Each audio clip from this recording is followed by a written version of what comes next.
സുരേഷ് ഗോപിക്ക് അവിടെ ഡബ് ചെയ്തിരുന്നത് സായി കുമാർ എന്ന് പറയുന്ന, നമ്മൾ പലർക്കും അദ്ദേഹത്തിനെ കണ്ടാൽ അറിയുമായിരിക്കും. അദ്ദേഹം ഒരുപാട് സിനിമകളിൽ അഭിനയിക്കുന്നതാണ്, നല്ല ഡബ്ബിംഗ് ആർട്ടിസ്റ്റാണ്. അദ്ദേഹമാണ് സുരേഷ് ഗോപിക്ക് അവിടെ ഡബ് ചെയ്തിരുന്നത്.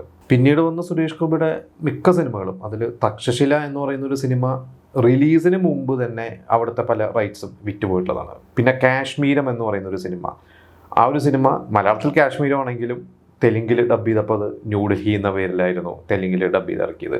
ആ സിനിമ ഹിറ്റായിരുന്നു. പിന്നെ കുറേ സിനിമകൾ, മഹാത്മാ, രജപുത്രൻ, പിന്നെ യുവതുർക്കി എന്ന് പറയുന്ന സിനിമ, അതിൽ വിജയശാന്തി ആയിരുന്നു നായിക. നമുക്കറിയാം, അത് ABCL കോർപ്പറേഷൻ, അമിതാഭ് ബച്ചൻ്റെ കമ്പനി പ്രൊഡ്യൂസ് ചെയ്ത സിനിമയാണ്. മലയാളത്തിൽ ആ സിനിമ അന്ന് എനിക്കോട് സുരേഷ് ഗോപിക്കാട്ടും കൂടുതൽ റെമ്യൂണറേഷൻ വിജയശാന്തിക്ക് കൊടുത്ത സിനിമയായിരുന്നു. അന്നത്തെ ഏറ്റവും വലിയ ബിഗ് ബഡ്ജറ്റ് സിനിമകളൊന്നായിരുന്നു. പക്ഷേ സിനിമ ഇവിടെ കേരളത്തിൽ പരാജയമായിരുന്നു. 96 ഓണത്തിനാണ് ആ സിനിമ റിലീസായത്. ഇവിടെ ആ സിനിമ പരാജയമായിരുന്നു. പക്ഷേ ആ സിനിമയും ഡബ് ചെയ്തിട്ട് അവിടെ റിലീസ് ചെയ്തിട്ടുണ്ട്.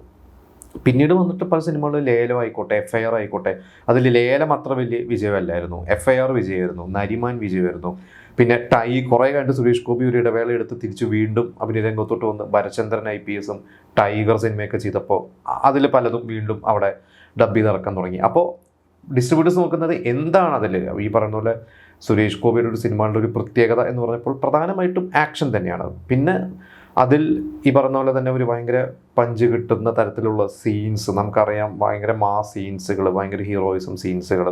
പിന്നെ അതൊരു അങ്ങനെ ഒരു നമുക്ക് പറയുകയാണെങ്കിൽ ഇപ്പം നമുക്ക് മറ്റ് സിനിമകളൊക്കെ വെച്ച് നോക്കുമ്പോൾ, ഇപ്പം നമുക്കൊരു ആറാം തമ്പുരാനോ നരസിംഹ പോലത്തെ ലാലേട്ടൻ്റെ സിനിമകളോ അല്ലെങ്കിൽ വെള്ളിയേട്ടൻ പോലത്തെ സിനിമകളൊക്കെ വെച്ച് നോക്കുമ്പോൾ സുരേഷ് ഗോപിയുടെ സിനിമകൾക്ക് അങ്ങനെ ഒരു എവിടെ വേണമെങ്കിലും ആ ഒരു സിനിമ ഏത് ഓഡിയൻസിനും കണക്റ്റ് ആവുന്ന തരത്തിലാണ് എനിക്കും പേഴ്സണലി തോന്നിയിട്ട്. ഇപ്പോൾ ഹൈവേ എന്ന് പറയുന്ന ഒരു സിനിമയൊക്കെ അത് ശരിക്കും കേരളത്തിലല്ല ഷൂട്ട് ചെയ്തിരിക്കുന്നത്, പക്ഷെ അത് എവിടെ വേണമെങ്കിലും നടക്കാവുന്ന കഥയായിട്ട് നമുക്ക്, അതായത് നമുക്ക് ഡബ് ചെയ്തിട്ട് ഏത് ഭാഷക്കാർക്കും കാണാൻ പറ്റും. ഇത് തന്നെയാണ് സുരേഷ് ഗോപിയുടെ ഒരു ആക്ഷൻ സിനിമകളുടെ ഒരു പ്രത്യേകത. പോലീസ് സബ്ജക്ട്സ് ആയിക്കോട്ടെ, ആക്ഷൻ ഫൈറ്റ് സീൻസ് ആയിക്കോട്ടെ, നമുക്കത് ഏത് നഗരത്തിലായിക്കോട്ടെ, ഏത് ഗ്രാമപ്രദേശങ്ങളിലുള്ള, ഏത് എന്താ പറയുക, തെലുങ്കിലെ ഹൈദരാബാദോ അല്ലെങ്കിൽ ആന്ധ്രാപ്രദേശിലോ ഉൾപ്രദേശത്തുള്ള ആൾക്കാരൊക്കെ അവർക്ക് കണക്ട് ചെയ്യാൻ പറ്റുന്നത് കൊണ്ട് തന്നെയായിരിക്കാം. പിന്നെ പല ഡിസ്ട്രിബ്യൂട്ടേഴ്സും പറയും മറ്റ് തെലുങ്ക് നടന്മാർക്ക് ഇല്ലാത്ത തരത്തിലുള്ളൊരു സ്ക്രീൻ പ്രസൻസ് ആണ് സുരേഷ് ഗോപിക്കുള്ളത്.